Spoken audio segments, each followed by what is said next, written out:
কি দেখেই লোভ লাগছে তো? হ্যাঁ, ঠিকই ধরেছেন, মালপোয়া। চলুন আপনাদের সামনে তুলে ধরি মালপোয়ার রেসিপি। লাগছে 2 কাপ সুজি, তারপরে দেবো ওই একই কাপের মাপে 2 কাপ ময়দা, লাগবে হাফ কাপ চিনি, তারপর দেবো 3 কাপ দুধ। সব কিছু দিয়ে ব্যাটারটা গুলে নেব।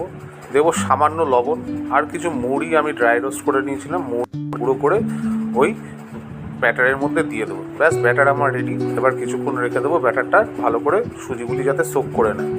ব্যাটারটা আমার রেডি হয়ে গেছে। এবার মালপোয়াগুলি যে রসের মধ্যে আমি চোয়াবো, তার জন্য একটা চিনির শিরা আমি বানিয়ে নেবো। একটা সসপ্যানে আমি কিছুটা জল দিয়ে দিয়েছি, তার মধ্যে দিয়ে দিয়েছি 500 গ্রাম চিনি। স্বাদটাকে এনহ্যান্স করার জন্য কিছুটা 2-3টে এলাচ দিয়ে দেবো ফাটিয়ে। চিনি যে পাল্টে আসবে, দেখবেন লালচে লালচে কালার, ঠিক সেই সময় আমি নামিয়ে নেবো। নামিয়ে নেওয়ার পর কড়াইয়ে তেল চাপিয়ে দিয়েছি, ব্যাটারটা দিয়ে দেবো একটা কাপের সাহায্যে। কিছুক্ষণ ওয়েট করবো, দেখবেন লুচির মতন ফুলে উঠেছে। এবার পিঠটা পাল্টে দেবো, পিঠটা পাল্টে আবারও ভালো করে ভেজে নেবো। লালচে লালচে হয়ে গেলে নামিয়ে ওই